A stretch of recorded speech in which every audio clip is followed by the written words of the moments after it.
mstari wa 32, Yohana sura ya 6 mstari ule wa 32 hadi ya 59. Nitasoma nikirukaruka.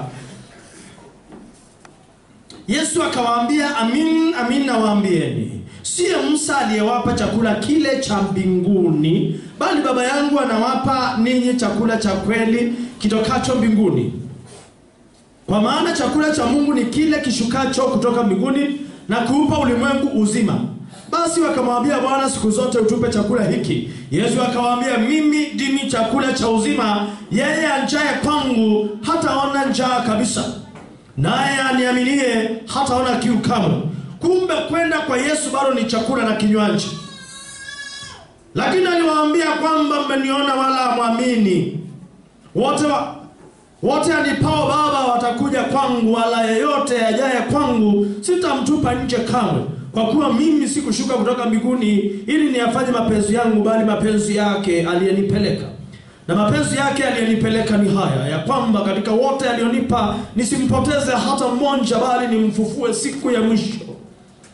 Kwa kuwa mapenzi yake Baba yangu ni haya, ya kwamba kila mtazamaye Mwana na kumwamini yeye hawe na uzima wa milele, nami nitamfufua siku ya mwisho. Basi Wayahudi wakamnung'unikia kwa sababu alisema, mimi ni chakula kilichoshuka kutoka mbinguni. Wakasema, je, huyu siye Yesu mwana wa Yusufu, ambaye twamjua babaye na mamaye? Sasa asemaje huyu, nimeshuka kutoka mbinguni? Basi Yesu akajibu akawaambia, msinung'unike ninyi kwa ninyi. Hakuna mtu awezaye kuja kwangu asipovutwa na Baba aliyenipeleka, nami nitamfufua siku ya mwisho. Sema, Yesu, yes, naja kwako. Ninaomba ewe Baba, univute kwa Yesu. Imeandikwa katika manabii, na wote watakuwa wamefundishwa na Mungu. Basi kila aliyesikia na kujifunza kwa Baba huja kwangu. Si kwamba mtu amemwona Baba, ila yeye atokaye kwa Mungu, huyo ndiye aliyemwona Baba. Amin amin nawaambia, yeye aminie yuna uzima wa milele. Mimi ndimi chakula cha uzima. Sema, Yesu, yes, ni chakula cha uzima.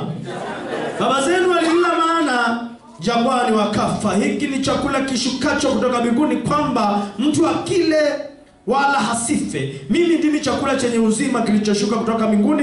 Mtu akila chakula hiki ataishi milele, na chakula nitakachotoa mimi ni mwili wangu kwa ajili ya uzima wa ulimwengu. Basi Wayahudi walishindana wao kwa wao wakisema, hawezaje mtu huyu kutupa sisi mwili wake ili tuule? Basi Yesu akawaambia, amina nawaambieni, msipoula mwili wake Mwana wa Adamu na kuinywa damu yake, hamna uzima ndani yenu. Haulaye mwili wangu na kuinywa damu yangu ana uzima wa milele, nami nitamfufua siku ya mwisho. Kwa maana mwili wangu ni chakula cha kweli na damu yangu ni kinywaji cha kweli. Haulaye mwili wangu na kunywa damu yangu ukaa ndani yangu, nami ukaa ndani yake. Kama vile Baba aliye hai alivyonituma mimi, nami ni hai kwa Baba, kadhalika naye mwenye kunila hatakuwa hai kwa mimi. Hiki ndicho chakula kishukacho kutoka mbinguni, si kama mababa walivyokula wakafa, bali akilaye chakula hicho ataishi milele. Kwa hivyo hapa tunaona Yesu anasema yeye ni chakula, kumaanisha hata shetani naye amejiweka kama chakula, wakati anatumika kunuizwa kwa chakula ambacho watu wanakula mashetani. Nasi tunapaswa kula chakula ambacho kimejaa Yesu. Bwana Yesu asifiwe. Yesu anasema, si tunamjua huyu anawezaje kutupa mwili wake? Nataka ujue baadhi yao walikuwa wanafunzi wake. Ukishuka chini pale mpaka 65, utakuta wanafunzi wake walilegea, wakaona hakuna haja kumfuata huyu. Anawezaje kutuambia tumle? Wakati in the book of Leviticus chapter 18, chapter 19 and 20, tunaonywa tusitoe watoto wetu kwa Mungu chemosh. How comes? Yeye anamaanisha tumkule, tumuue. Yaani mitume anajiuliza maswali mingi sana. Huyu anataka kutuita sisi ni wauaji, tuko hapa tunatafutanga vile tutamuua. Huyu anawezaje kutupa mwili wake? Kwa maana mwili wangu, anasema Yesu, ni chakula cha kweli na damu yangu ni kinywaji cha kweli. Do you want to tell me kuna profesa atakubali haya mambo? Kunaye wanafunzi wake wanamwangalia tu. Already 60 wameondoka, wamebaki tu wale 12.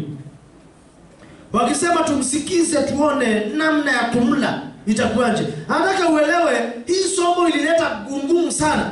Ukianza chapter 7 of John inaanza hivi: na baada ya hayo Yesu alikuwa akitembea katika Galilaya, maana hakutaka kutembea katika Uyahudi kwa sababu Wayahudi walikuwa wakitafuta kumuua, na sikukuu ya Wayahudi, sikukuu ya vibada ilikuwa karibu. Basi ndugu zake wakamwambia, ondoka hapa uende Uyahudi, wanafunzi wako nao wapata kuzitazama kazi zako unazozifanya, kwa maana hakuna mtu afanyaye neno kwa siri, naye mwenyewe hataka kujulikana. Yesu aligeuka akawa kwa peke yake, maana wale walilegea, wakalegea, wakawa sasa waendani naye, kwa sababu inawezaje wao waende kufanya unajisi, kukula damu ya mtu, kukula mwili wa mtu. Hii ni somo zito sana, lakini it is the reality. Halaye mwili wa Yesu, ajue damu yake yuna uzima, na si uzima tu wa kawaida, bali uzima wa milele. Kwa hivyo maneno yanayo nguvu. Shetani yangoja maneno ya wafuasi wake ambao watatamka maneno ya watumwa wake. Nasi tunaambiwa ni Matthew 18:18 kuwa tutakachofunga mbinguni kitafungwa. Kwa nini? Kwa maneno. Maneno yangu unafunga mambo, unafungulisha mambo. Maana ya Yesu kujisemea hivyo ni kuwa chakula chochote kile waweza kukigeuza kwa maneno. Unaweza kugeuza chakula kizuri kwa maneno ikawa sumu. Unaweza kula kitoweo kitamu lakini kimegeuzwa kimekuwa sumu. Na mimi nakwambia uwe na nguvu, usikule sumu. Tumeambiwa in Mark 16 tutakula sumu na itatudhuru. Hiyo ndio maana kubwa ya Yesu kunena maneno yale. Maana Yesu kujisemea hivyo ni kuwa chakula chochote kile waweza kukingeuza kwa maneno. Mitume wanasema tusubiri tu, aulaye mwili wangu na kunywa damu yangu yu hai, hukaa ndani yangu nami hukaa ndani yake. Watu walisema jambo hili ni ngumu, haiwezekani. Ndio tunaona verse 61 Yesu akauliza, je, neno hili lina wa kwanza? Verse 66 akasema, kwa ajili ya hayo wengi miongoni mwa wanafunzi wake wakarejea nyuma wasiandamane naye tena. Kwa hiyo Yesu akaacha kuandamana na wao juu ya chakula. Sasa anawafundisha kumla mtu. Wakati wa kumla mtu ukafika. Haleluya. Wewe ushajiuliza kwa nini wote walokole wanaitangwa wachawi? Wachawi wanakuita wachawi badala ya wao wajiita wachawi. Kwa sababu hata sala yako ni kumla Kristo. Mchawi anajua ili apate nguvu lazima akule nyama za wafu, akae mfu mwenyewe. The more akumfu, the more akona nguvu. Na wewe the more umekula aliye hai, the more uko na nguvu kuliko mfu. Ukajua hao wachawi wenye wanakuogopa, ukajua mamlaka ya kutamka ninaachilia fire inatoka, hauwezi babaishwa na yeyote. Yesu anawafunza uchawi wa kumula mtu. Najua dini iko na uchawi hapo ndani tuzuri. Mimi mtu ananiambia mimi ni mchawi, namwambia sina wasiwasi. Kwanza mimi ndiye mchawi mkubwa. Wewe unakula nyama ya mtu, mimi nakula nyama ya Mungu. How can you compare? Hey!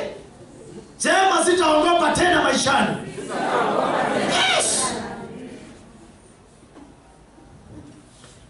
Siku ikafika tukafika kitabu cha Marko. Sema Marko. Marko 13 verse 22. Yesu akaanza kuambia vile ambavyo watamula. Haki hao wanafunzi walipitia magumu. Let me be sincere with you. Verse 22. Kwa maana wataondoka. Chapter 14 verse 22. Mark 14. Nao walipokuwa wakila, alitoa mkate, akabariki, akaumega, akawapa, akasema, toaeni, huu ndio mwili wangu. Amechukua mkate. Labda walikuwa nadhania atakata kisehemu cha nyama. Awaambie toaeni, hata nyinyi mnaona damu inatiririka. Hapana. Anachukua ule mkate, wanakulanga hizo siku zingine. Kuwaambia haya maneno na maanisha inakuanga. Kumbe maneno yana nguvu. Akasukua, kaumenga, akasema, toaeni mle wote, huu ndio mwili wangu utakaotwaliwa ni kwa ajili yenu. Alikuwa anasema utakao, bado hujatwaliwa. Anasema verse 14, verse 22, sorry. Nao walipokuwa akila, alitoa mkate akaubariki akaumega, akawapa akasema, twaeni, huu ndio mwili wangu. Hawa watu siku ile tawafika mbinguni, nitawauliza kwa nini hawakuelewa hiki kitu simbo hivi. Jamaa akauchukua mkate chapati, Peter akaomba kakwaza. Unajua yeye ndiye alikuwa kielele sana.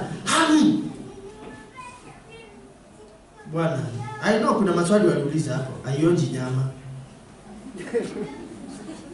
Aionji. Yaani maana yake ni nje ni mkate, ndani ni nyama ya Kristo. Nao wengine wamekula nje mkate na ndani mapepo. Verse 23, akachukua kikombe. Kopi? Akatoa kikombe, akashukuru, akawapa, wakakinywea wote. Akawaambia, hii ndiyo damu yangu ya agano, imwagikayo kwa ajili ya wengi. Amina waambia ninyi, sitakunywa tena kabisa uzao wa mzabibu hata siku ile nitakapokunywa mpya katika ufalme wa Mungu. Kumbe huko kuna kukunywa. Tumeambiwa Revelation na naenda kuandaa kalamu. Si ya harusi ya mwana kondoo, Revelation 19 correct. Akachukua kikombe ya juice. Acha nitumie mfano ambao kitu unajua, wa Coca-Cola. Akasema, damu yangu, wanakunywa, taste ni ile ile, haijabadilika. Tuko na 4 kinds of communion, and only one is the best. The first one, we call it Constantization.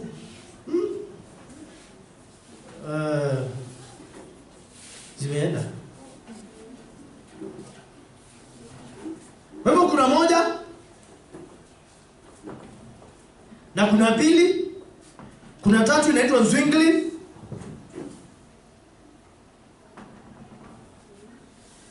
Yes, ya kwanza inaitwa Constantization. Ya pili inaitwa tetra something. Hii ya kwanza ni ile wanasema inakuwa piwa mwili, nje sio mkate, hiyo ni uongo. Hii ya pili inaitwa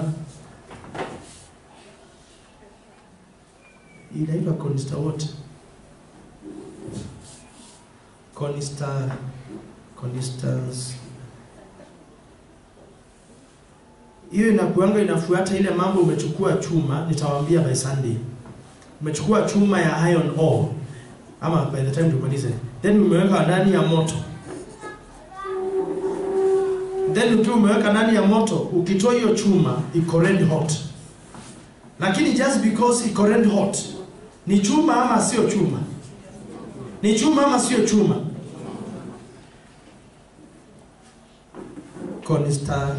Constantization. Bado itakuja saizi. Amen. So wao wanakula, lakini wakikula wanasikia hii ni ile mkate, lakini ukweli ni kwamba ndani kile cha maana ndani sio mkate. Nao waje kujifunza kula mchele na sio mchele, wengine wamechukua wakanuiza, na inapendwa sana na watu wangiza, wachawi, watu wafunga manjini. Wametangaza hizi ni zile viwavi vya chooni. Tunakula. Tunasikiaga ukiuliza mtu, ukianza kuombea mtu watoto wakianguka shuleni, kule watu waje jua kuomba vizuri juu wanauliza, mimi nataka mchele, mimi nataka mchele, mimi nataka pilau, mimi nataka pilau. Sijawahi kula mchele kwa hoteli na sikuli. Kitu moja hiyo. I've never and I will not. Tukutane na mchele wapi? Kwa nyumba. Siseme usikule, wewe kula mchele yako. Hapa mjisikia watoto wameanguka shuleni fulani wanasema mimi nataka pilau. Pilau.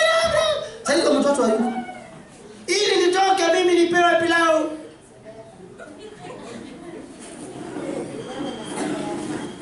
Why?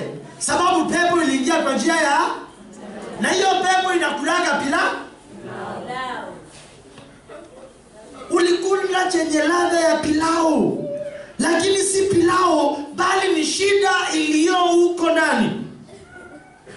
Maneno aliyosema Yesu aliugeuza mkate kuwa mwili wake. Ukakaribishwa kula chakula mahali. Kumbe ni shida kukataliwa mle ndani. Wewe ulilila tatizo likakuingia ndani ya misuli, ndani ya tumbo, ndani ya system. Unaona umeachana mtu akiwa na mundi mzuri. Sasa maushango. Mwanaume amepitia tu kwa mtu wa compound yake tu. Akaambia, unakula nini? Nakula manga. Si ukule kamoja. Mzee alienda na amani. Anakuja na ngumi. Anaanzia vita kwa njia. Hito tutajua hapa ni kwa nani. Yeye ngumi amepewa ambao umemwambia yule ni mbwa wa kungongwa mawe. Unajua mwanaume wa ushago na mawe na mbwa ni kitu gani? Akiona mbwa, mawe kuelekeza mbwa. Hizo vitu najua zote mmeziona. Unakuta nje unakula mkate lakini ndani wala kitu kingine. Na watu wengi hapo ndipo mlipotelea. Leo hii Waislamu wamekamata the whole of the nation. I love the nation called Zimbabwe. Zimbabwe walisema chakula ambacho kimetengenezwa Kiislamu hawatakila. Juu wanaingia mahali na wanaweka imposition. Wanasema lazima hii chakula kiwe kimepitishwa tik na Muislamu. Na Zimbabwe ni wamesema hivyo waweke. Walijua wanatengeneza, wanaziacha tu kwa shelf. Zikaozea hapo. Wakasema kama imeandikwa halali hawakuli, tusiandike. Chakula kinaandikwa HALAL.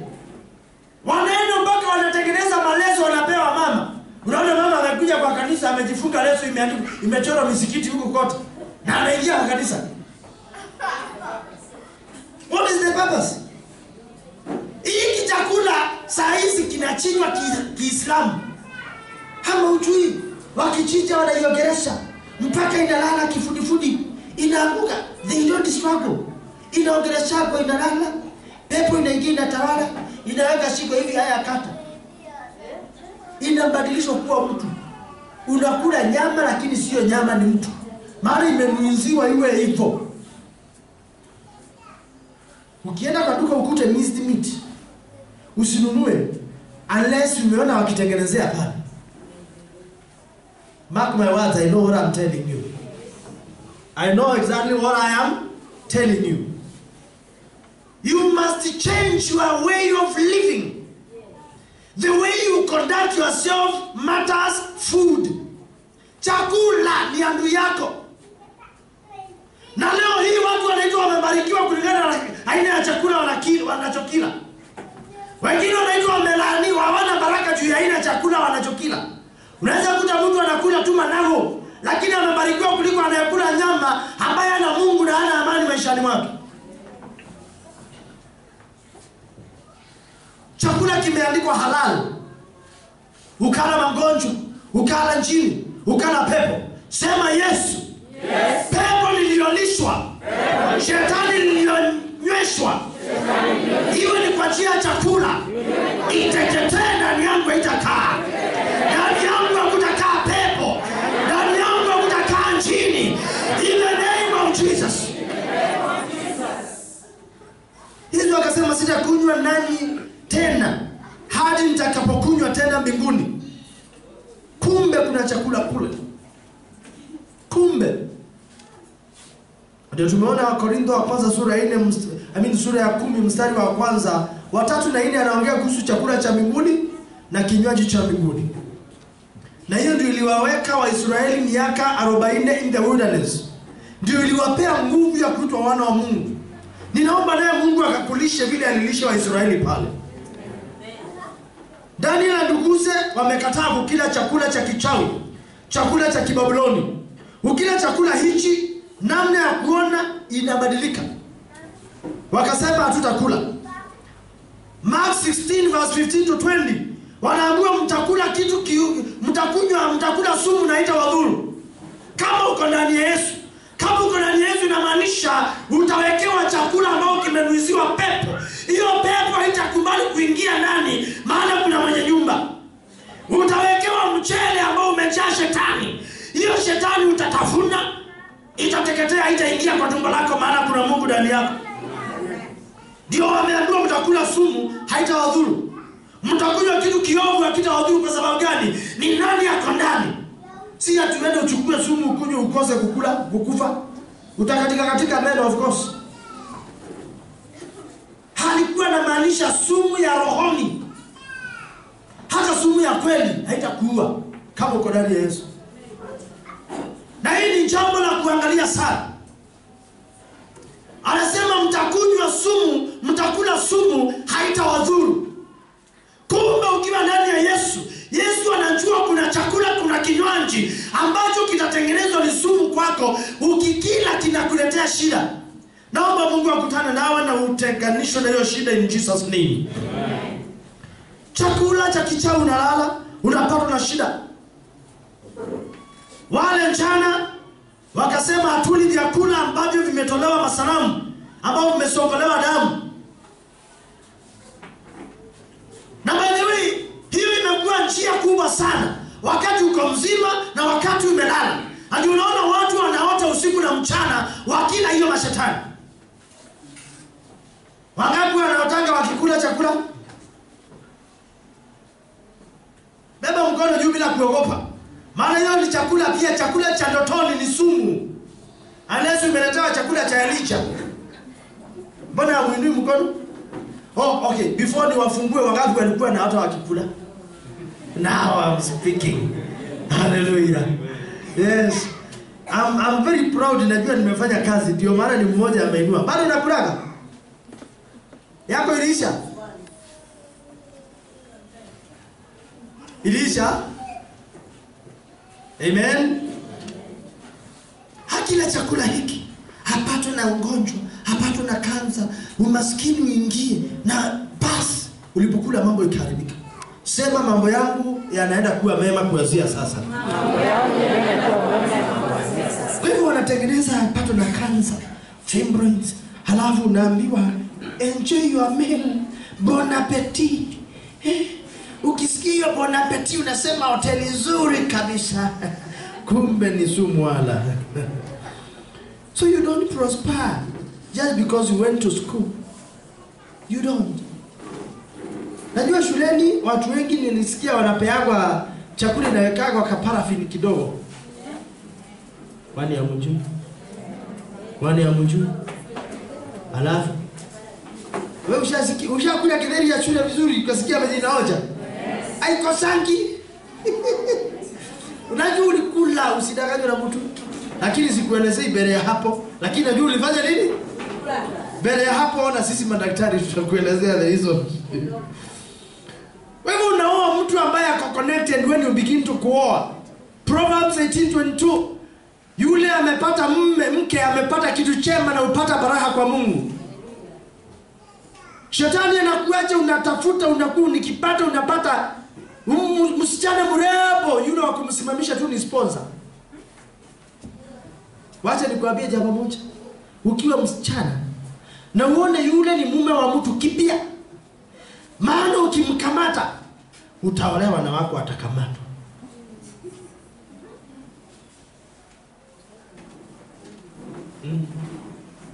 Na sijui kama unajua adultery imekuwa mingi sana leo kwa makanisa. Wale watu wa kitambo kama mimi wanakumbuka 1990 to 1992. Hii kitu niliwaambia siku nyingine, ni chairman tu anakumbuka. Pale Mbomane IC Machakos, pastor aliua mzee wa kanisa ili achukue bibi yake. Na sasa anasimama hapa anasema Bwana Yesu asifiwe. Mungu alishuka na randi. Rainbow ikaingia kwa nia, akawekwa pingu, alikufa na pingu zake.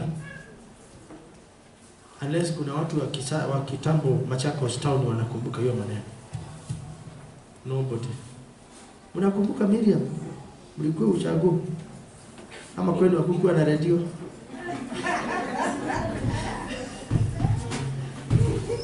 Ulizeni chairman anajua, maana sitawaambia, hata mimi najua. Lakini hiyo mpaka saa hizi kutoka nisikie sijawahi sawa. Do you remember that thing? Ilitangaza kwa hii ni taarifa ya habari.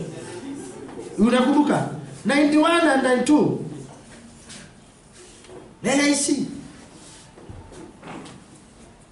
How? Saa hizo akona mke.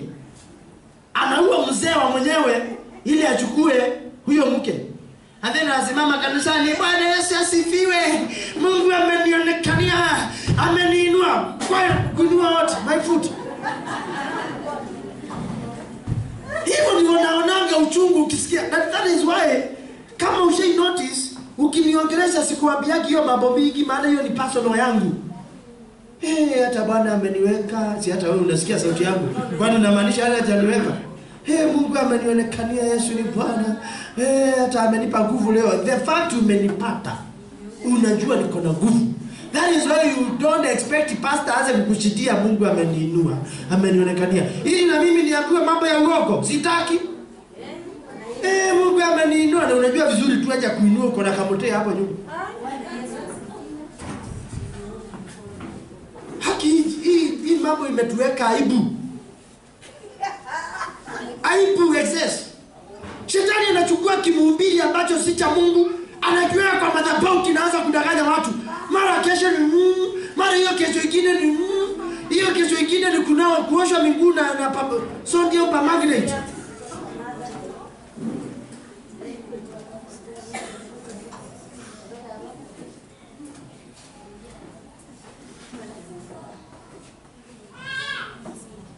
Hallelujah. Kwa hivyo chakula unaweza kula ukakosa kuolewa ama kuoa. Aliingia kama chakula. Niko na imani kuwa leo atatoka hivyo hivyo. Vile vile alivyoingia ndivyo atakavyotoka kwa jina la Yesu Kristo. Hii ilikuwa a very long teaching, but I'm trying to summarize now because umeelewa the basics, si ndio? Shangazi anasafiri kutoka mbali sana. Na hii tu mama sivini tulirogwa na nani tubabu. Tunakuja tumebeba chungwa moja.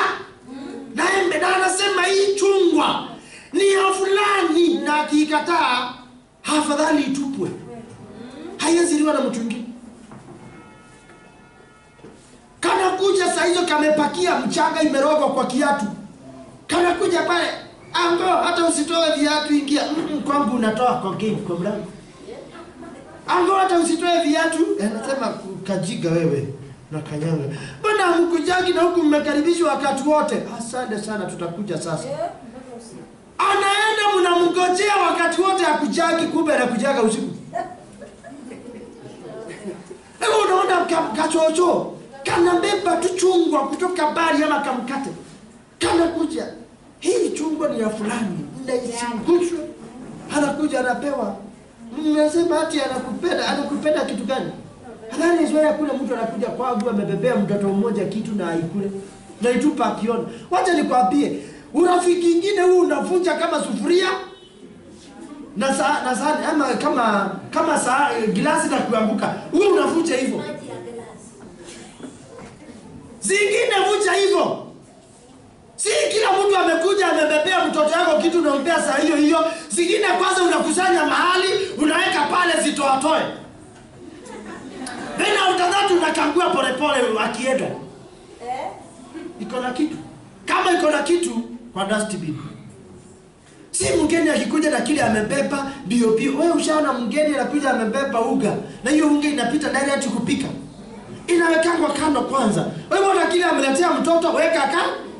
Na usiweke urafiki wako na watoto. Mtu akikuja kwako na watoto wako, mwambie I know the diet of my children. Suppose watoto wako kuna vyakula wakulaki, hiyo ni yako kuambia watu.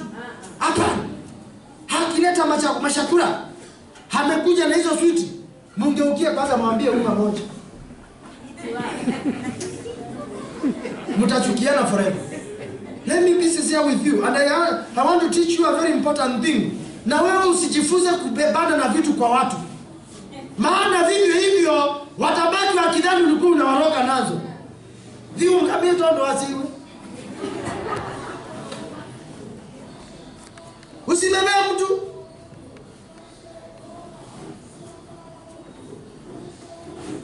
I know what I'm saying. Shida ya mtu, Yesu anasema adui wa mtu mkubwa ni ule wa nyumbani kwake. Na hiyo vita mingi watu wamebeba kutoka nyumbani kwao. Si hapa kuna watu ambao mashangazi yao ni wachawi. Si hapa kuna watu ambao wajomba wao ni wachawi. Kwani ni siri, si ukweli? Ala? Na kuna wale ambao ni malaika by the way. Mimi naongelea wale ambao unajua huyo anakuaga wa hiyo njia. Usikule vitu zake. Hujaiona mtu ameweka chakula mahali, akasema hiyo chakula ni ya fulani, na alipoikataa kukula, akasema hiyo chakula italiwa na mtu atatupa. Afadhali iliwe na mbu. Why?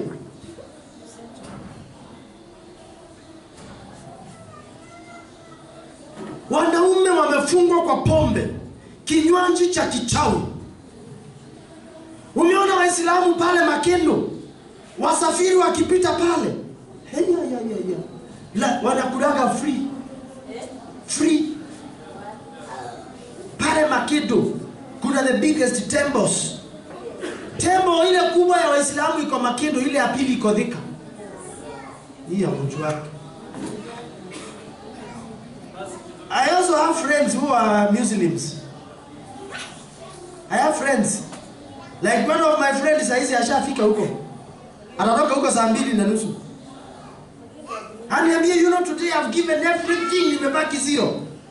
Wewe unafurahia unapewa. Angalia pia yule anakupea nini? Kwanza wakati wa Ramadhani yao. Hakuna Ramadhani bila mbuzi maelfu. Juzi amenipigia simu akaniambia walikuwa Saudi mbili. Nisiseme wasikie. Walikuwa Saudi si usiku mzima. Maimamu zaidi ya 320. Wamekula, wameua, wamechinja mbuzi zaidi ya 300. Ni akina nani wamepewa? Watu wa Deep Sea, watu wa hiyo ghetto, hiyo area. Wanafurahi mtu anakuja na hajui imenenewa nini. Endelea kuwa maskini na si endelee kuwa matajiri. Hakuna siku utasikia kuna Ramadhani bila Mombasa kuwa wanapeana mbuzi kila siku bure. Am I speaking alone? Yes. Wangapi washapewa hizo zawadi?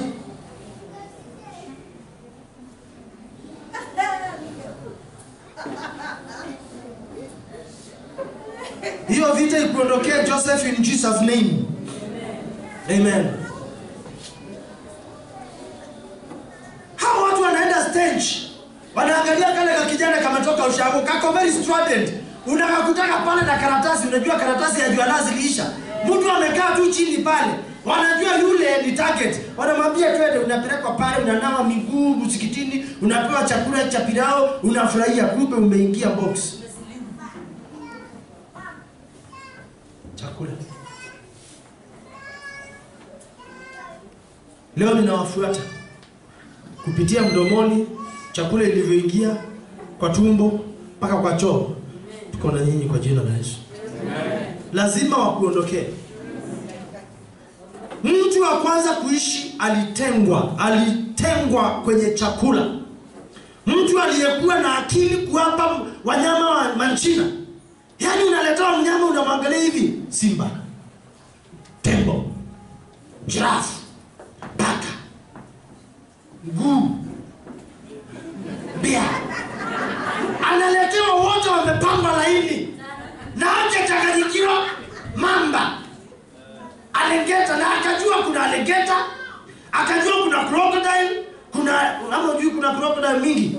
Akajua kuna chimpanzee, akajua kuna monkey, akajua kuna ape, kuna zote zikapangwa. Hakakuja jackal, fox, cheetah, tiger. Unajua tiger na jackal zinafanana. Ama mjuagi mambo? Jackal inakula mamba, inakamataga mamba. Bwana Yesu asifiwe sana. Huyo mtu ambaye alikuwa na hiyo hekima, ambao mpaka leo umeletewa uname na umeshindwa kuname. Yes. Tulionyeshwa mambo ya naming na Adam. Amename ng'ombe, mtu akaname zote. And we are told in Genesis 2 verse 19, na kila alilopelekewa verse 20 akalipea jina. Wewe wakati umeambiwa uname mtoto unamuita mtuto. Umeletewa mwingine umemuita Kamene. Umeletewa mwingine umeita Murage. Sijui unafuata kwa kriteria gani? Mtu anataka kuishi pia alitengwa kwa chakula. Mtu anaweza kuchukua pete akaendelea kuwa nchini. Na ndio unaona, sinawapea mfano, mmeona watu wengi wa giza kila mtu ako na pete ambao wanatumia kama politicians. Kijana ambaye anaziuzanga mahali pengine kabla hawajahama aliniambia watu wanakujianga hapa. Sisi hatukuangi tumezinenesha. Then watuulize wanaenda kunenesha. Si hata wewe ujifunze kunenesha vitu. Ukinunua nguo ineneshe. Wewe jiulize hizi nguo za siku hizi ambao ukitembea inataka kutoka. Unadhani imeneneshwa nini? The more unatembea the more inatoka. Unadhani imeneneshwa nini ya leo? Isipokuwa yetu wanaume haitokangi. Ama sio mimi naonanga watu wakienda wakiteremsha. Hii nguo ambao iko na kiu ya kutoka, unadhani imenenewa nini? Kwa nini ununue nguo ambao iko na kiu ya kutoka? Inamaanisha unanunua ukijua ni dogo. Kwa hivyo siku hizi ladies wanavaa nguo dogo kuliko their normal size. The more unatembea the more inatoka. Ukivaa nguo ambao inakubana itatoka. Mnadhani sijasoma? The more unatembea juu imekushika inaenda ikitoka. Mkachukua trosa zetu mkaharibu. Trosa ilikuwa hivi. You see? Mkachukua tukaweka. Sasa hizi wanatutengenezea wanaume kakitu kameshika mpaka chini. Competition.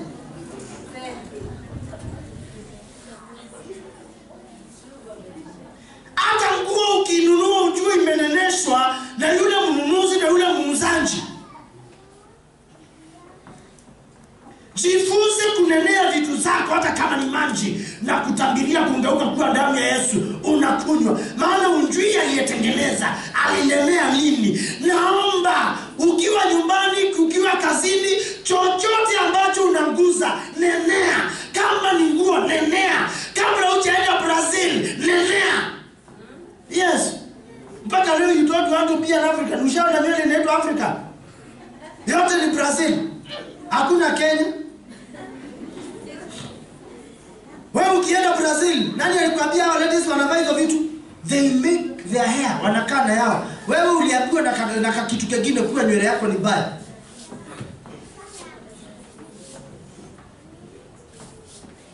I'm winding up now.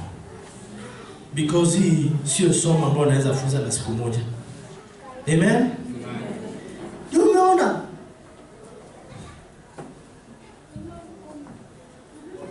Ladies, mko wapi? Hebu nione. Najua kuna wengine wanajua sio ladies, hawezi wakaelewa mkono. Men, where are you? Nataka ujue jambo moja. Kama uko hapa na hujaoa, ukipeleka yule mwanamke hasa Wakamba, wa Meru, wa Meru, wa Embu, wa Kikuyu, kuna timu ya wale watu ambao lazima wachinje mbuzi moja. Alafu kichinjwe inenewe. Mkienda dawari. Hii inakuanga shida kuu moja. Na unaambiwa aidha ulete 3 tuchinje moja ibaki 2, ulete 5 tuchinje moja ibaki 4, ulete 7 tuchinje moja ibaki 6, ulete 9 tuchinje moja ibaki 8, ulete 11 tuchinje moja ibaki. Zinastahili kuwa divisible by 2. What happens? Nitachuna. Kwa nini? Umechoka? So ikibaki wanachinja ile damu. Wale wazee kuna yale maneno unena. Sijui kama mnanielewa kile nasema. Mnanielewa kile nasema? Na wewe ukiletewa, si lazima unaenda kwa sauti na kufunza. Leo hata kama sitaomba, inaweza kutosha hiyo, si ndio? Leo hata niseme siombi maombi mengine, I know I'm praying. Amen. Ukiletewa chakula kwa hoteli usikose kunena. Yes. Wewe ushajiuliza kwa nini Yesu alikata mkate kwanza aliukata? Nini alikuwa anakata? Unanielewa Hata wewe unaweza chota kakijiko kama uko uchago. Sikuku zimekuselela hapo. Unatupa. Na unatakaza sitakula pamoja na miungu yenu. Ndiye sana ya maimu mengi. Sitakula pamoja na mashetani yenu. Jifunze kutenga. Ukiingia kwa hoteli, jitenge na chakula chao. Sikuli na mashetani yenu. Hata kama utagusa, hata kama utanena, hata kama utachota kijiko, sikuli pamoja na miungu yenu, na kula tofauti. Badilika kuwa damu na mwili wa Yesu Kristo. Amen. Nadielewa? Sile aje kufungia chakula macho. Iangalie vizuri. Na kukula wewe ukiwa na Yesu ndani, sikukuli pamoja na mapepo na mashetani. Na utakula chakula kizuri. Na utaona kama unakula uso inanyororoka na mambo ya magonjwa ambayo yanafuata watu juu ya machakula itakwisha. Ndio maana wamenenea chakula. Sasa unajua kuna magonjwa inaletwa na chakula. Uongo. Babu zenu si walikuwa wanakula nyama ndogo ukiwa haijachoma? Uliona nani anakufa? Uliona nani anashikwa na sukari? Uliona nani anashikwa na pressure? Lakini saa hizi wamenenea chakula. Unajua the more unakula hii chakula the more unashikwa na pressure. Kula haitakushika kwa jina la Yesu Kristo. Jifunze kumbadilisha maneno. Hata hiyo ni mtu mmoja alinenesha hiyo miaka na mpaka leo tunakula chakula kikifuatwa na mapepo yao. Badilisha. Badilisha kabisa. Today is a special day. Haya umeanjua. Jana nilipokuja hapa nilijaribu kutayarisha teaching nyingine ikakataa.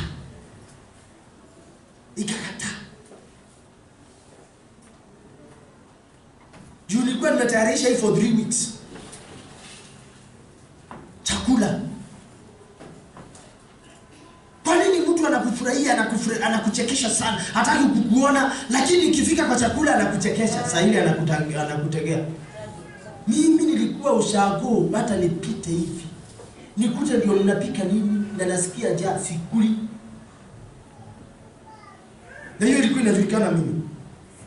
Ukienda na mimi mahali na kuna chakula pale, no eating.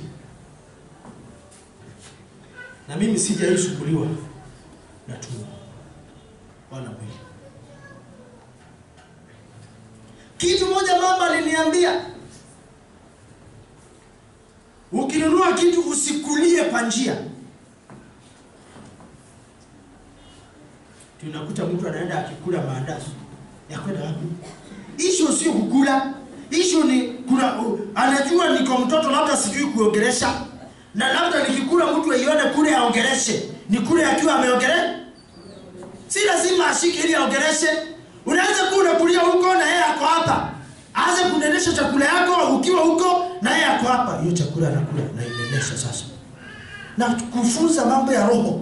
Unaweza zungumzia vitu na unakuwa mshindi kwa jina la Yesu Kristo. Jifunze kuongea. Unaongelesha nguo yako. Nikikuvaa nipendeke. Hallelujah. Amen. Ukivaa kiatu namwambia usikatikie kwa njia. Jifunze kila mahali kunena jambo. Kuna mamlaka na nguvu katika neno.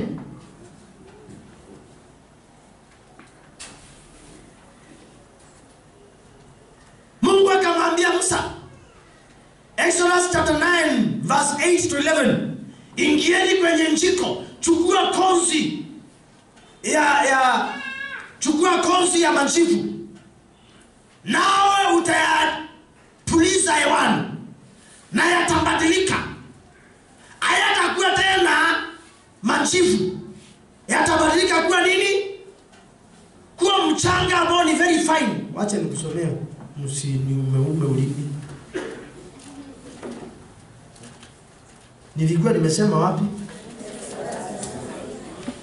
Bwana akawaambia Musa na Haruni, jitwalieni kozi. Kozi ni nini kwa Kiswahili? Konzi. Konzi. Kiswahili konzi. Au ngundi. Unajua ngundi? Ngundi. Sasa ndio konzi. Sasa hapo tuko pamoja. Kisha Musa na ayarushe juu kuelekea, jitwalieni kozi ya majivu ya tanuni. Kisha Musa na ayarushe juu kuelekea mbinguni mbele ya Farao, nayo yatakuwa ni mavumbi membamba juu ya nchi yote ya Misri. Hivyo ndio mbinu zingine utasoma utamalizia, ambapo anarusha uchawi. Wanaamuka, wanaenda, wanaangalia sunrise na sunset. Fulani wakiamuka, hiyo jua inapochomoka, wapigiwe na hiyo vita. Hadi ikifika jioni ugonjwa inazidi.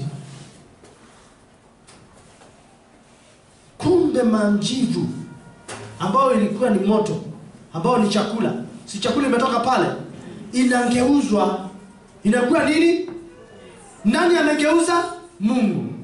Kila kitu yote wachawi wanafanya wamekopi kile Mungu alifanyia kwanza Waisraeli. Na immediately ikageuka. Wametupa wakiwa Nairobi, Kisumu inaanguka, wanaona tumichanga tunaanguka, Mombasa, Nakuru, Kitui, Nanyuki, Nyeri. Wanaona tunaanguka, wanashindwa tumetoka wapi? Tumerushiwa tu mahali pamoja. Si lazima saa zingine mchawi akuje kwenu. Hata akiwa kwao wanaweza fanya hiyo mambo.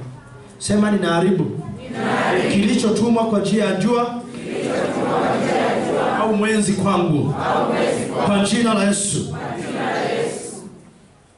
Naweza chukua biscuit saizi niombe, nikupe, niendelee mali, baraka, ushindi. Na ukitoka hapa ukienda nyumbani, ukuta umeenda ukiwa umejaa hizo baraka.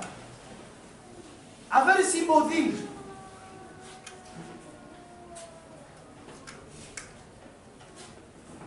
Mimi nimenenesha tu biscuit, nimenenesha tu sweet, na ikakufungua.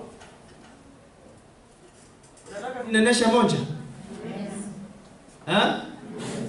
Nachukua tu ko na inenea baraka, na inenea deliverance.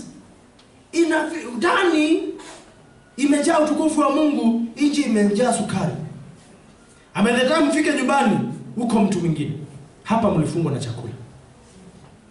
Mkiniambia naweza tumana kwa pale sweet, niombe na tupange mambo. Hapana? Nitume nani? Nitume nani?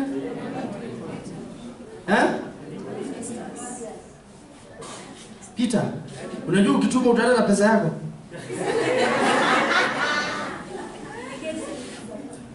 Matthew, endea. Ukanunua ile inakaa chocolate pale Eastmart. Hata uangalia hapa nje kama wako nao. Na usikae sana. Hapa tunaharibu chakula ya ushago. Na mmefanya vizuri kunikumbusha hiyo, sijui imetokea wapi. Chukua keki hii iliyobaki nimekuletea. Hube amesema akiila sura yake iwe ya kwangu na ya kwangu iwe ya kwake. Unauliza kama mtu anakuambia mimi nikiwa mdogo, nilikuwa mrembo sana. Sasa hizi what happened?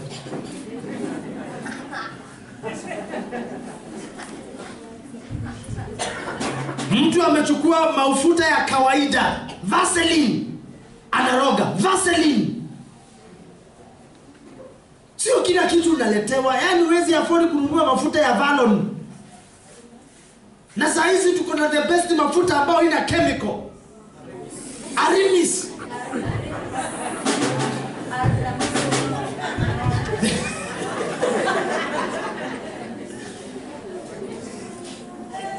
Si ya kukamua ng'ombe. Na si uongo, bali unajipaka inanyoosha hiyo uso. Maana zingine nyingi zimewekwa chemicals. By the way, kama hujanunua Arimis, sasa ununue. It is the best. Petroleum jelly. Haina chemical, haina mercury, haina anything. Hallelujah. Wangapi walijipaka hiyo leo? I'm on it. You are excellent. Wengine walidanganya wakajipaka uga. Ndio hata ukitaka kuimbia Mungu hawezi imba asisweat. Wewe ushiyo leo mafuta ukipaka kwa mdomo inakuwa smart. Wacha hizi vitu unazipaka za red ambao ukiangalia ina ingredients huwezi jua imetengenezwa na nini, kumbe imetengenezwa na midomo ya wafu waliokuwa wachawi special.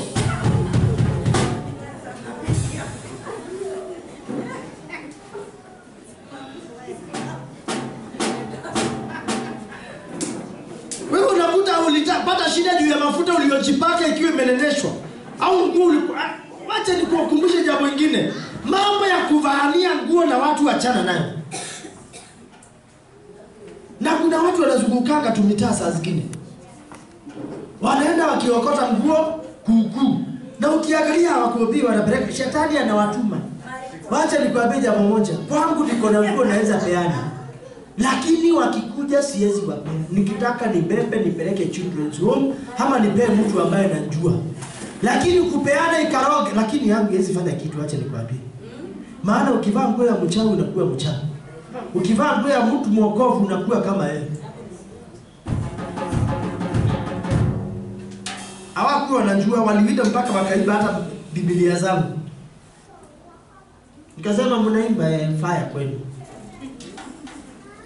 So I know unaweza kuwa umepitia hiyo mambo. Uliza Miriam. Alikutana na wembe ambao hakuwa anaona inashikwa na Mungu.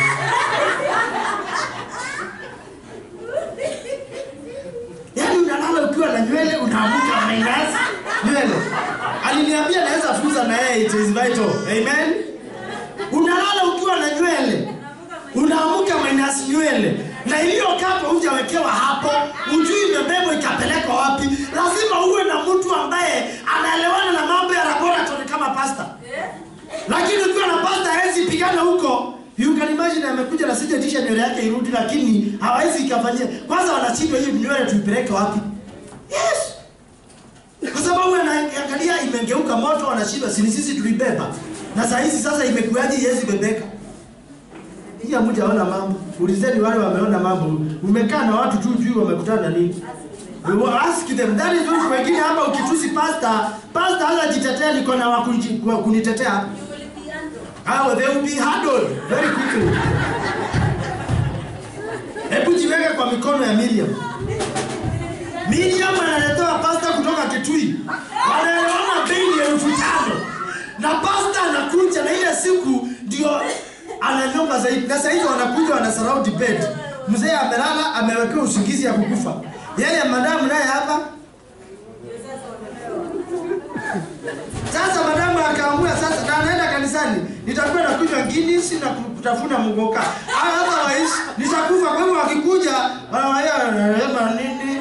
Umekuja kunywa haya nyoa maji. Tumetoka mbali. Na hizi ni vitu tu zilianza kidogo tu. Mama alikuja akampea keki. Godwin sijaimwambia hiyo maneno. Alikuja tu na keki. Akatafuna, akawakaribisha, wakawa wanakuja reinforcement usiku. Na hivyo ndivyo wanafanya wakati wanakuja kukulisha chakula usiku. Usishangae unakuta unadhani uko kwa kitanda, lakini umebeba roho yako unalishiwa kule ambako wako. Hama wanakuja kukulishia kwa nyumba. Kuanzia leo hawatakuona, watakutafuta na hawatakuona. Watatafuta na jina lako wanakuwa wanataka kupenda. All those things are happening. Na leo nimefunga pengo ambayo ilikuwa kubwa sana. Kuanzia leo sema kama nitakula ndotoni. Niwe nakula chakula cha mbinguni. Ambacho kimeadhimishwa na Yesu Kristo. Mwili wake na damu yake. Lakini chakula cha kichawi kuanzia sasa sitakila. Nilicholishwa chakula kioevu na kiapisha kwa jina la Yesu.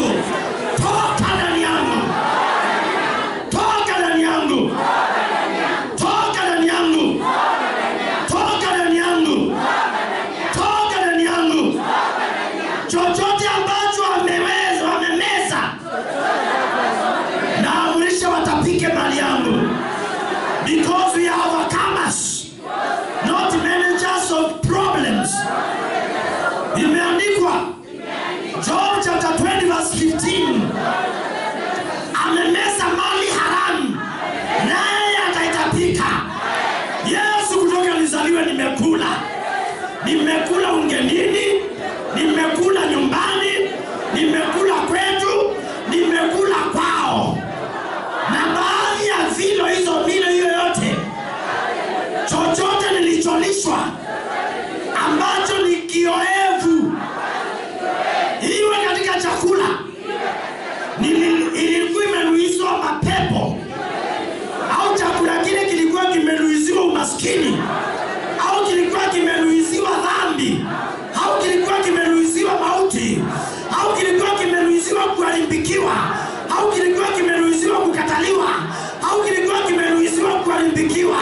ninakataa kwa jina la Yesu. Ninakataa huo mkakati. Ninakataa huo mkakati. Ninakataa mkakati wa kichawi. Ninavuta chakula cha kichawi. Ninavuta kinywaji cha kichawi. Ninakataa hiyo manuizo. Ile name of Jesus. Chakula kilichotwaliwa mashetani na sadaka yao, ninakivunja kwa jina la Yesu. Katika jina la Yesu Kristo, Mwana wa Mungu aliye hai, ninavunja mashetani yote yaliyoingizwa kwenye familia yangu kwa njia ya chakula. Kwa jina la Yesu, ninamsambaratisha kuanzia sasa. Ninasambaratisha kuanzia sasa magonjwa yaliyopandwa kwa njia ya chakula, umaskini uliopandwa kwa njia ya chakula, shida iliyopandwa kwa njia ya chakula. Ninayaharibu magonjwa na kuyaangamiza kwa jina la Yesu. Kila kufeli, kila kuanguka kulikosababishwa kwa njia ya chakula, ninasimama kinyume nacho kwa damu ya mwana kondoo. Kila kinywaji nilichokinywa, kila kushindwa kulisababishwa kwa sababu ya chakula na kinywaji, ninasambaratisha kwa jina la Yesu. Kila kinywaji ninakisambaratisha kwa damu ya Yesu. Ninaharibu wasimamizi wa chakula wa mashetani yale yaliyowekwa kusimamia ule mtego. Ninayateketeza yote kwa jina la Yesu. Wasimamizi wa chakula mlioungamanishwa na chakula, ninawateketeza kwa damu ya mwana kondoo. Ninafungua vifungo vyote vilivyofungwa na wakala wa shetani kwenye familia yangu na maisha yangu kwa njia ya chakula. Ninabomoa kwa damu ya mwana kondoo katika jina la Yesu. Mauti iliyoingia kwa njia ya chakula, ninaiharibu kwa jina la Yesu. Ninaharibu udhaifu wowote ule ulionizuiwa kwenye chakula juu yangu kwa damu ya mwana kondoo. Imeandikwa, vita sio vyangu, vita ni vya Bwana. Ninaharibu kila chanzo cha magonjwa. Ninaharibu kila chanzo cha mikosi na mikosi yenyewe na magonjwa yenyewe. Ninaharibu kila chanzo cha kukataliwa na kukatalia kuwa kwenyewe. Ninafungua kamba zote katika jina la Yesu. Ninakatakata kamba za mauti, ninakatakata minyororo ya kuzimu kwa jina la Yesu Kristo. Kila atakayeniletea zawadi au chakula kwa njia ya siri, na iamuru laana ile imrudie yeye. Kila aliyeniletea, kila aliyenilisha, kila aliyenitegea, huo mtego urudi back to sender. Aliyechimba shimo hatumbukia kwa ile shimo kwa jina la Yesu. Kwa jina la Yesu. Kwa jina la Yesu. Baada kuanzia sasa sitalogwa. Ninakataa mchawi. Baba, nawatia wachawi udhaifu. Ninawatia unyonge. Ninawatia unyonge. Ninawatia kushindwa. Kuanzia leo ninawatia uoga, hata kusikia jina langu wakatetemeke kwa jina la Yesu. Imeandikwa, nitakula sumu na itanidhuru. Kuanzia leo, wewe Yesu ndiwe mwamba wangu, wewe ndiwe ngome langu. Tamalaki ndani yangu, tamalaki ndani yangu, tukuka ndani yangu, tukuka ndani yangu. Kuanzia sasa, sumu niliyokula ninatoa, vita nilivyokula ninatoa, umaskini ninatoa, shida ninatoa, umaskini ninatoa. Ninajitenga na magonjwa. Ninakukataa wewe magonjwa, wewe pepo uliyeingia ndani yangu na ulimbebwa na chakula hadi kwa ulimi, hadi kwa mdomo, hadi kwa tumbo. Ninakuapisha kwa jina la Yesu, kufa kwa jina la Yesu, toka. Achia mwili wangu, achia roho yangu, achia nafsi yangu, achia viungo zangu, achia mali yangu, achia pesa zangu, achia utajiri wangu. Kuanzia leo mimi si maskini. In the name of Jesus.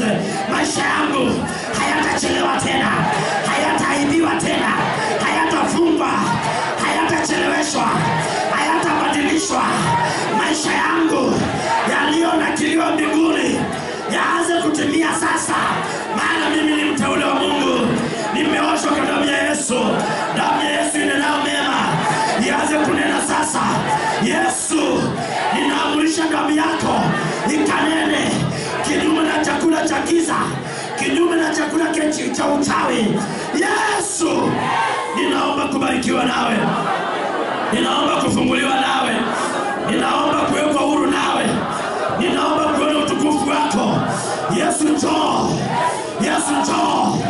Ndani yangu nimekataa shetani, ndani yangu nimekataa dhambi. Ninajuta dhambi nilizofanya, ninatubu dhambi zote nilizofanya. Ninatubu dhambi ya ukoo, ninafuta dhambi ya ukoo, ninajitenga na laana ya ukoo, ninajitenga na laana iliyotamkwa na mababu.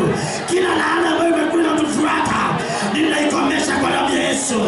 Laana iliyokuwa inatufuata, laana ya magonjwa, laana ya mikosi, laana ya mikosi, laana ya umaskini, ninaikomesha kwa damu ya Yesu. Ninaikomesha kwa damu ya Yesu. Ninaikomesha kwa damu ya Yesu. Ninaikomesha kwa damu ya Yesu. Ninaikomesha kwa damu ya Yesu. Ninaikomesha kwa damu ya Yesu. Yesu njoo ndani ya maisha yangu. Yesu njoo ndani ya maisha yangu. Ninatangaza uzima wako, njoo. Nimekataa shetani. Ondoka. Ondoka. Ondoka. Sitafungwa tena. Nimekataa kuwa mateka. Nimekataa. Nimekataa. Nimekataa. Sitafungwa kwa njia yote ile. Kwa jina la Yesu. Kuanzia leo, pepo iliyonikamatia kwa sherehe ninaivunja. Ninateketeza wasimamizi wa viapo. Ninavunja viapo na mashetani wasimamizi. Ninavunja chakula cha kichawi na mashetani wasimamizi. Ninajitenga na hiyo mapepo, ninajitenga na hiyo maskini, ninajitenga na hiyo mashetani, ninajitenga na hiyo laana, ninajitenga na mauti. Sitakufa bali nitaishi. Sitakufa bali nitaishi. Sema kwa nguvu, sitakufa bali nitaishi. Kuanzia sasa, Yesu leta mwelekeo maishani mwangu. Yesu leta mwelekeo maishani mwangu. Yesu leta mwelekeo maishani mwangu. Yesu leta mwelekeo maishani mwangu. Yesu leta mwelekeo maishani mwangu. Baba, ninatamka baraka kwangu, maana umenipa mamlaka ya kusema. Ninajisemea mema. Wewe Rafaeli ni mbarikiwa. Wewe Rafaeli ni mbarikiwa. Wewe Rafaeli ni mbarikiwa. Hautasononeka tena.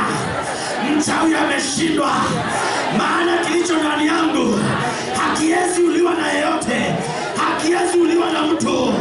Baraka zangu njoo, afya yangu njoo, uzima wangu njoo. Nawe pepo teketea, achia roho yangu, achia mikono yangu, achia mwili wangu, achia macho yangu, achia mali yangu, achia familia yangu, achia kesho yangu, achia masomo yangu kwa jina la Yesu. Yesu njoo, Yesu njoo, Yesu njoo, na uzima wote njoo. Yesu njoo, Yesu njoo, Yesu njoo, Yesu njoo. Yarusha hiyo pepo chomeka iliyoingia kwangu, na chomoa, na iondoa, na ichomoa, na iondoa. Natangaza amani kwangu. Natangaza amani kwangu. Natangaza amani kwangu. Natangaza amani kwangu. Natangaza ushindi. Kilichoingia kwa tumbo, kamata tumbo yako. Kilichoniingia kikaingia kwa tumbo kwa njia ya chakula, na kuapisha sasa, toka. Na kuamurisha toka. Ulipitia kwa mdomo, nasema toka. Nasema toka. Achia tumbo langu, achia viungo zangu. Ulianzia tumboni, popote ulipoelekea, iwe ulielekea kwa miguu au kwa kichwa, popote Popote ulipojificha, achia kwa jina la Yesu. Achia kwa jina la Yesu. Achia kwa jina la Yesu. Achia kwa jina la Yesu. Achia kwa jina la Yesu. Robo sakarabo. Achia kwa jina la Yesu. Pepo iliyoingia kwa tumbo langu, shika tumbo lako vizuri. Hiyo ni ombi zito, si mchezo. Pepo yoyote iliyoingia kwa njia ya chakula, magonjwa yaliyoingia kwa njia ya chakula, umasikini ulionipata kwa njia ya chakula, ninaondoa sasa. Ninaondoa. Tumbo langu hautanitesa. Utakula chakula, hautaniletea kansa, hautaniletea high blood pressure, hautaniletea low blood pressure, hautaniletea kisukari. Ninatangaza sitahitajishwa na mauti kwa njia ya chakula. Kuanzia leo, mtego wa chakula hautanikamata. Iwe ni kwa hoteli, iwe ni kwa mboma ya mtu, iwe ni njiani, iwe ni kwa kimandaski, popote pale sitahitajishwa na vita ya chakula. Kila pepo sasa iliyoingia kama chakula, ninaiangamiza, ninaichoma, ninaiua kwa moto, naiua kwa moto. In the name of Jesus, naiua kwa moto. Toka.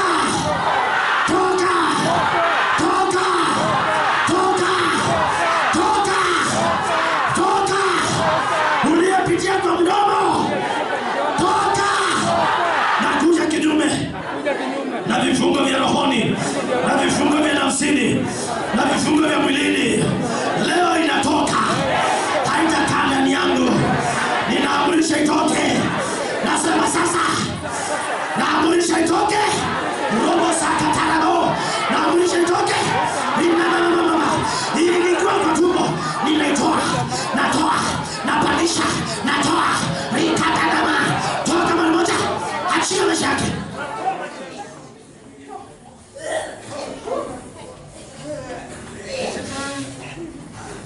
Kila ulicholishwa kwa jina la Yesu Kristo, hiyo njini, hiyo shetani, hiyo ugonjwa ilipitia kwa chakula, ninaikamata kwa jina la Yesu Kristo. Ninaikamata sasa. Ninakushika mateka.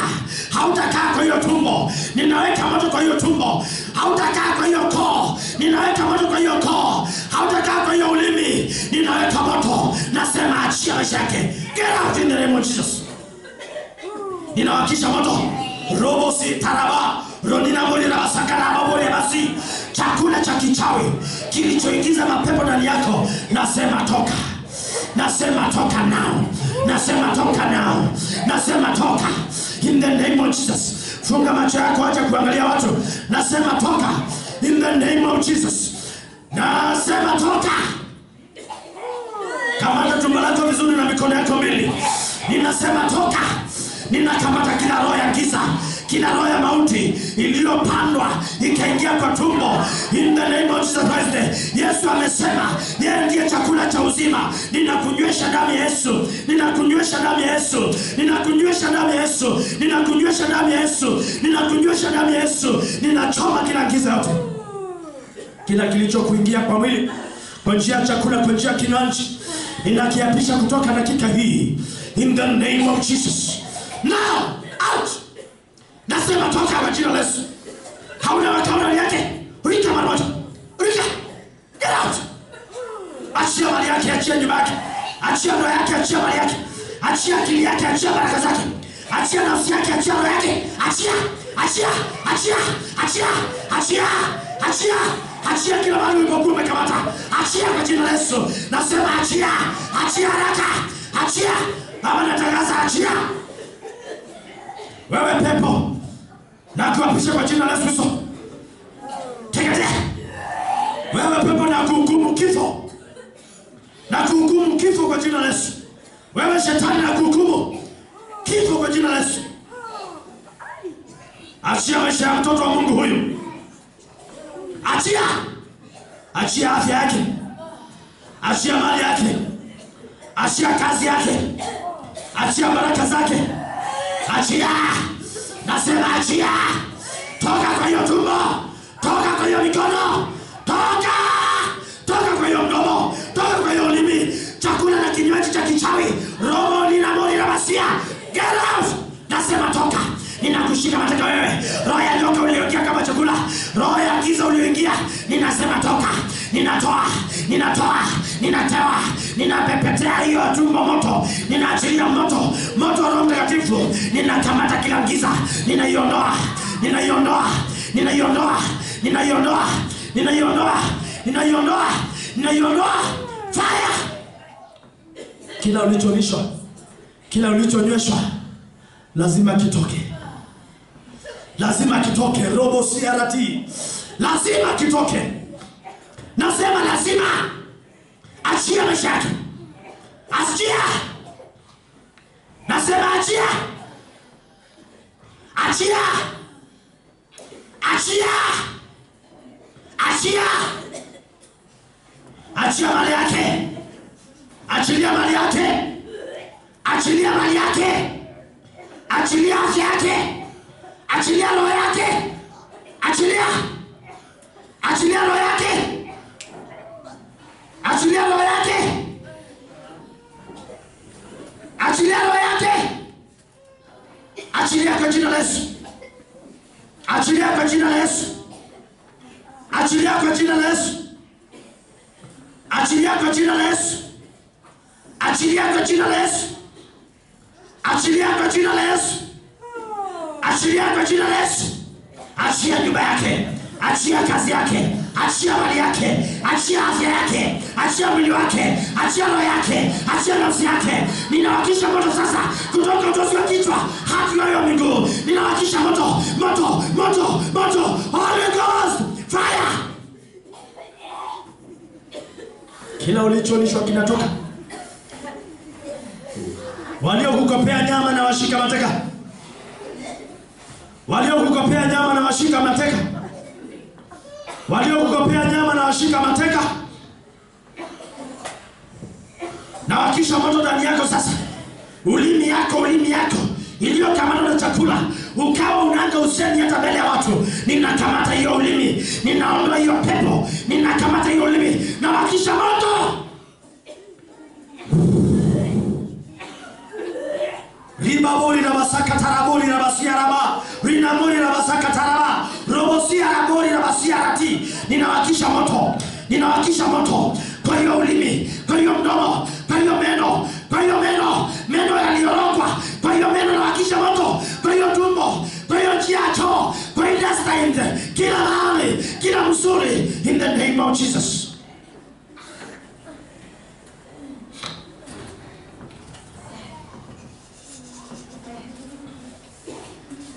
Nashika mateka kila mapepo, kila laana uliokuwa umetamkiwa. Ninaivunja kabisa. Ninaivunja kabisa. Ninaivunja kabisa. Ninawakisha moto ndani yako sasa. Fire! Fire! Ninawakisha moto! Moto! Moto! Moto wake ndani yako. Moto wake ndani yako. Baba, naachilia moto. Ninaharibu madhabahu ya kichawi yote kwa damu ya Yesu. Ninateketeza madhabahu ya kichawi. Kafara za damu ninateketeza kwa damu ya Yesu. Ninateketeza makuhani wa kichawi. Washirika wa madhabahu ya kichawi na angamiza wote. Ninavunja mapepo walisi wa madhabahu ya kichawi. Ninateketeza yote. Ninavunja nguvu zao. In the name of Jesus. I render them powerless. I release power into your life. In the name of Jesus. In the name of Jesus. In the name of Jesus. In the name of Jesus.